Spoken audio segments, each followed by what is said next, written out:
আসসালামু আলাইকুম। আচ্ছা, আপনার কি এমন হয়েছে যে আপনি বারবার IELTS রাইটিং মক টেস্ট দিচ্ছেন কিন্তু আপনার স্কোর 5 থেকে 5.5 এ আটকে আছে? কিংবা আপনি প্রচুর IELTS রাইটিং প্র্যাকটিস করছেন, স্কোর ইমপ্রুভ করছেন। আসলে কেন ইমপ্রুভ করছে না আপনি নিজেও জানেন না। যদি আপনার সিচুয়েশন এমন হয় তাহলে আজকের ভিডিও আপনার জন্য। আজকে আমরা এমন ৬ টি অভ্যাসের কথা বলবো, যেই ৬ টি অভ্যাস যদি আপনি ডেভেলপ করতে পারেন, তাহলে আশা করা যায় আপনার রাইটিং স্কোর অন্তত 0.5 থেকে 1 পর্যন্ত ইমপ্রুভ করবে। তো আমরা ১ম এই যে অভ্যাসটির কথা বলবো, সেটি হচ্ছে আপনি যখন IELTS রাইটিং টেস্ট দিবেন, সেটা হতে পারে যেকোনো ওয়েবসাইটে, আপনার ল্যাপটপের মাধ্যমে। যেমন এখন খুবই জনপ্রিয় একটা অনলাইন মক টেস্ট দেওয়ার ওয়েবসাইটের নাম হচ্ছে জাম্প ইনটু।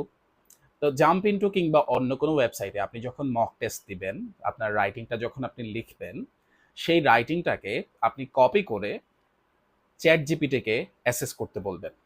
ChatGPT বলবেন যে, "ChatGPT, assess my writing based on IELTS writing assessment criteria" যে IELTS রাইটিং অ্যাসেসমেন্ট ক্রাইটেরিয়ার আলোকে আমার রাইটিংটাকে একটু অ্যাসেস করে দাও।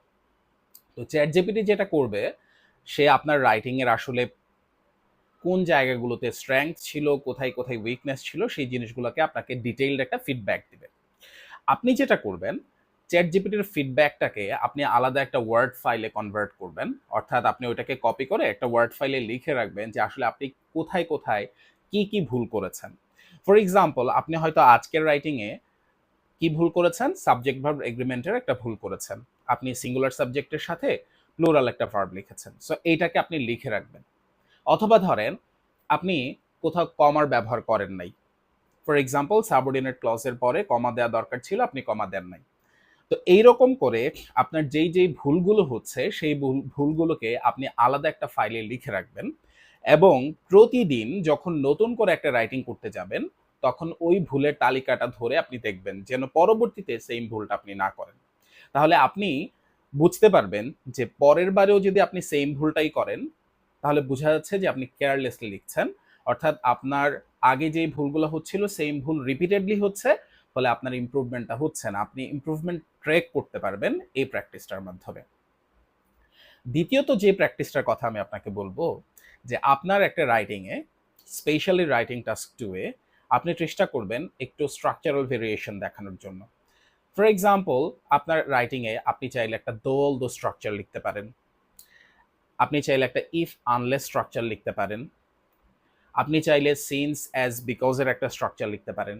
আপনি চাইলে ২-১ টা সেন্টেন্স পার্টিসিপল দিয়ে শুরু করতে পারেন, পার্টিসিপল ফ্রেজ। সেটা হতে পারে পারফেক্ট পার্টিসিপল কিংবা প্রেজেন্ট পার্টিসিপল কিংবা পাস্ট পার্টিসিপল। অথবা আপনি চাইলে ২-১ টা রিলেটিভ ক্লজ এর ব্যবহার দেখাতে পারেন। আপনি চাইলে ২-১ টা প্যাসিভ স্ট্রাকচার দেখাতে পারেন। সবগুলোই দেখাতে হবে কিংবা অপ্রাসঙ্গিক হলেও জোর করে ব্যবহার করতে হবে ব্যাপারটা এমন না। তবে যেই স্ট্রাকচার গুলোর কথা বললাম, এইখান থেকে যদি আপনি ৩-৪ টা স্ট্রাকচার যৌক্তিকভাবে ব্যবহার করতে পারেন অ্যাকিউরেটলি অবশ্যই, অর্থাৎ নির্ভুলভাবে, তাহলে আপনার রাইটিং এ গ্রামাটিক্যাল ভেরিয়েশন দেখা যাবে। অর্থাৎ গ্রামাটিক্যাল রেঞ্জটা অনেকটা ইমপ্রুভ হবে। ফলে আপনার রাইটিং স্কোর প্রত্যাশিতভাবে বাড়বে। তৃতীয় যে প্র্যাকটিসটার কথা বলব, খুবই গুরুত্বপূর্ণ। সেটা হলো প্রচুর স্যাম্পল অ্যান্সার আপনাকে পড়তে হবে। বিশেষ করে রাইটিং টাস্ক 2 তে কিন্তু আপনাকে একই সাথে আইডিয়া জেনারেট করতে হয় এবং আপনাকে ল্যাঙ্গুয়েজটাকে লিখতে হয়। তো যেটা হয় যখন আপনি একটা কোয়েশ্চেন এক্সাম হলে রিসিভ করেন কিংবা মক টেস্ট দেওয়ার সময় আপনি যখন একটা প্রশ্ন পান, অনেক ক্ষেত্রেই এমন হয় যে আপনার মাথা ব্ল্যাংক হয়ে যায়। আপনি জানেন না আসলে কি লিখবেন এই বিষয়ে। আপনি হয়তো ল্যাঙ্গুয়েজ জানেন কিন্তু কি লিখবেন সেটা জানেন না। তো এইজন্য আমি স্টুডেন্টদেরকে বলি যে মেইন এক্সামে বসার আগে অন্তত ১০০ স্যাম্পল অ্যান্সার পড়া উচিত। বিভিন্ন রিলায়েবল সোর্সেস আছে। ক্যামব্রিজের যে অফিসিয়াল বুকগুলো আছে, সেই বুকগুলোর প্রত্যেকটা শেষে আসলে বেশ কিছু স্যাম্পল অ্যান্সার দেওয়া থাকে এবং ওই স্যাম্পল অ্যান্সারগুলো আসলে কত স্কোর করবে সেটাও বলা থাকে। এর বাইরেও আপনি বেশ কিছু মডেল অ্যান্সার পাবেন ক্যামব্রিজের বইগুলোর শেষে, কিংবা বিভিন্ন ট্রাস্টেড সোর্সেস আছে, যেখান থেকেও আপনি সেগুলো দেখতে পারেন। আমি সাধারণত আমার শিক্ষার্থীদেরকে ieltsmaterial.com এর যে বইগুলো আছে সেগুলো পড়তে বলি, কিংবা রাসেল মিশেলের নামক একজন লেখক আছেন, উনার বই পড়তে বলি। সো সেই সকল বইগুলো থেকে আপনি যদি স্যাম্পল অ্যান্সার গুলো পড়তে পারেন, ওইখান থেকে আপনি আইডিয়া পাবেন। আপনি বিভিন্ন মিনিংফুল বা ইউজফুল এক্সপ্রেশনস পাবেন যেগুলো আপনি আপনার রাইটিং এ লিখতে পারবেন। আপনি সেখান থেকে অনেক ধরনের ভোকাবুলারি শিখতে পারবেন যেগুলো আপনি আপনার রাইটিংয়ে ইনকর্পোরেট করতে পারবেন। সো স্যাম্পল অ্যান্সার পড়া একটা খুবই ভালো আইডিয়া। আর একটা গুরুত্বপূর্ণ কথা তো আপনারা জানেন, এটা খুবই জনপ্রিয় একটা কথা যে ভালো লিখতে হলে অবশ্যই অনেক ভালো লেখা পড়তে হবে। সো খুবই ইম্পর্টেন্ট একটা ফ্যাক্টর বা অভ্যাস যদি আপনি ভালো রাইটিং স্কোর করতে চান। আরেকটা খুবই গুরুত্বপূর্ণ বিষয় হলো আপনার রাইটিংয়ে কিছু টপিক রিলেটেড ভোকাবুলারি আপনাকে ব্যবহার করতে হবে। আপনি নিশ্চয়ই জানেন যে রাইটিং অ্যাসেসমেন্টে আমাদের লেক্সিক্যাল রিসোর্স নামক একটা পার্ট রয়েছে বা ক্রাইটেরিয়ন রয়েছে, যেখানে আপনাকে ভোকাবুলারির উপরে স্কোর করা হয়। তা আমরা অনেকে আসলে এটাকে ভুলভাবে বুঝি যে ভোকাবুলারি মানে হচ্ছে আমাকে প্রচুর পরিমাণে অ্যাডভান্সড ভোকাবুলারি ব্যবহার করতে হবে, আনকমন এক্সপ্রেশনস লিখতে হবে। আসলে ব্যাপারটা এমন না। এইখানে আসলে আপনাকে ন্যাচারাল এবং টপিক রিলেটেড এক্সপ্রেশনস গুলো লিখতে হবে। এখন টপিক রিলেটেড ভোকাবুলারি বা বিষয়ের সাথে সংশ্লিষ্ট ভোকাবুলারি বলতে আমি আসলে কি বুঝাচ্ছি? ধরেন একটা টপিক আসছে ওয়েস্ট ম্যানেজমেন্ট নিয়ে, বর্জ্য ব্যবস্থাপনা। তো এই ওয়েস্ট ম্যানেজমেন্টের সাথে কি কি সম্পর্কিত শব্দ থাকতে পারে? ফর এক্সাম্পল রিসাইক্লিং একটা শব্দ হইতে পারে এর সাথে সম্পর্কিত, ওয়েস্ট ডিসপোজাল হইতে পারে, হাউসহোল্ড ওয়েস্ট হইতে পারে, কিংবা ইন্ডাস্ট্রিয়াল ওয়েস্ট হইতে পারে, ল্যান্ডফিল হইতে পারে, কিংবা এনভায়রনমেন্টাল পলিউশন হইতে পারে। এগুলো হচ্ছে এই যে টপিকটা বললাম ওয়েস্ট ম্যানেজমেন্ট, এটার সাথে ক্লোজলি কানেক্টেড ওয়ার্ডস। সো এই ৩-৪টা ওয়ার্ড যদি আপনি ব্যবহার করতে পারেন আপনার পুরো রাইটিংয়ে এই টপিকের সাথে সম্পর্কিত, তখন এক্সামিনারের কাছে আপনার লেক্সিক্যাল রিসোর্স অংশের যে স্কোর সেটা নিঃসন্দেহে বেড়ে যাবে। এছাড়াও ধরেন আমি যদি আপনাকে আরো কোনো টপিকের কথা বলি, ফর এক্সাম্পল এনভায়রনমেন্টাল পলিউশনের কথা বলি, সেই ক্ষেত্রে আপনি কি টপিক রিলেটেড ভোকাবুলারি লিখতে পারেন? আপনি বলতে পারেন ক্লাইমেট চেঞ্জ, আপনি গ্লোবাল ওয়ার্মিং এর শব্দটা ব্যবহার করতে পারেন, আপনি গ্রিন হাউস গ্যাস শব্দটা ব্যবহার করতে পারেন, আপনি ফসিল ফিউল কিংবা রিনিউয়েবল এনার্জির মতো শব্দগুলো এই টপিকের সাথে সম্পর্কিত, এগুলো ব্যবহার করতে পারেন। এখন প্রশ্ন হচ্ছে টপিক রিলেটেড ভোকাবুলারি গুলো আমি কোত্থেকে শিখবো?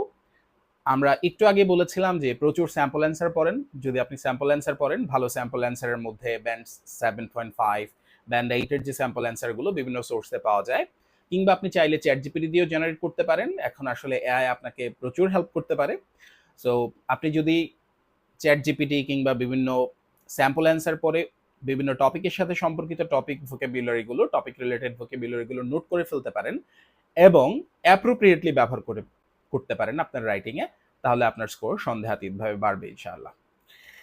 এরপর আমি আপনাকে যে বিষয়টা বলবো সেটা হচ্ছে আপনি রাইটিং করার আগে আপনাকে এক্সামিনার্স পয়েন্ট অফ ভিউ বুঝতে হবে। অর্থাৎ পরীক্ষক আসলে আপনার খাতাটা কিভাবে মূল্যায়ন করেন, তিনি যখন খাতাটা অ্যাসেস করেন তার মাথায় আসলে কি চলে, এটা যদি আপনি বুঝতে পারেন তাহলে আপনি ভালো স্কোর করতে পারবেন।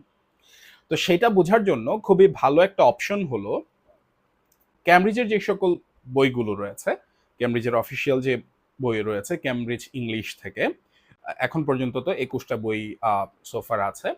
তো আপনি যেটা করবেন, অনেক আগেরগুলোর দরকার নেই, ধরেন ক্যামব্রিজ 10 থেকে 21 পর্যন্ত প্রত্যেকটা বইয়ের ক্ষেত্রে আপনি দেখবেন যে বইয়ের শেষ দিকে যে কোয়েশ্চেন্স গুলো ছিল রাইটিং এর, সেই কোয়েশ্চেন গুলোর জন্য কিছু স্যাম্পল অ্যান্সার এবং কিছু মডেল অ্যান্সার দেওয়া আছে।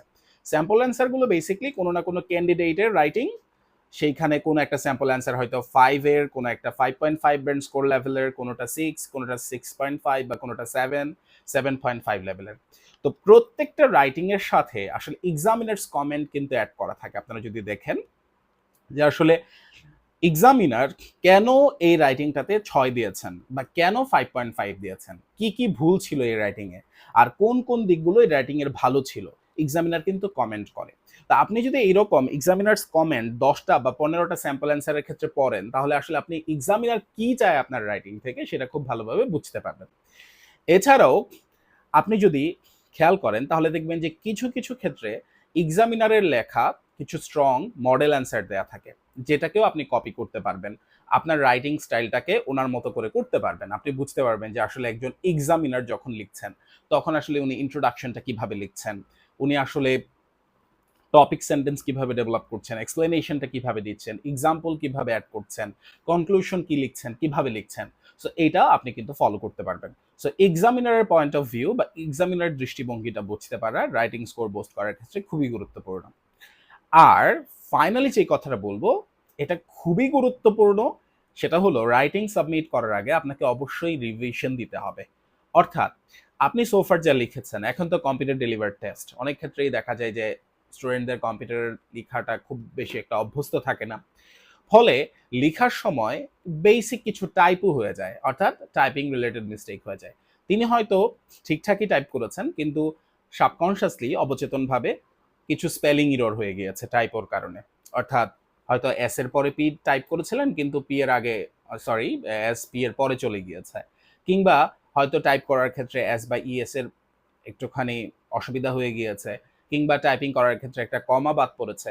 সো এই যে ছোট, ছোট ভুলগুলো আপনি যদি লাস্ট ৪-৫ মিনিটে রিভাইজ না করেন বা ৩-৪ মিনিট সময় নিয়ে রিভাইজ না করে আপনি রাইটিংটা সাবমিট করেন, এমন ছোট, ছোট ৩টা-৪টা ভুল থাকলেই কিন্তু আপনার রাইটিং স্কোর ০.৫ পর্যন্ত কমে যেতে পারে। যেটা আপনার প্রত্যাশিত স্কোর করতে আপনাকে চ্যালেঞ্জের মুখোমুখি ফেলে দিবে। তাহলে অবশ্যই লিখা জমা দেওয়ার আগে ৩ থেকে ৪ মিনিট সময় রাখুন, যেন আপনি আপনার রাইটিংটাকে রিভিশন দিতে পারেন। কোথায় কি, কি ভুল হয়েছে সেই ভুলগুলোকে যেন আপনি খুঁজে বের করতে পারেন এবং ঠিক করে সেটাকে জমা দিতে পারেন। সো এই ৬ টা অভ্যাস যদি আপনি আজকে থেকে ডেভেলপ করেন এবং পরীক্ষার হলে মনে রাখেন, এইভাবে চর্চা করতে পারেন, আশা করা যায় আপনি যেইখানে আটকে আছেন রাইটিং স্কোর নিয়ে, সেইখানে আটকে থাকবেন না ইনশাআল্লাহ। আপনার রাইটিং স্কোর বুস্ট করবে। এরকম আরো ভিডিও যদি আপনি দেখতে চান তাহলে আমাদের চ্যানেলটাকে ফলো করতে পারেন। ভালো থাকেন। আল্লাহ হাফেজ। সালামু আলাইকুম।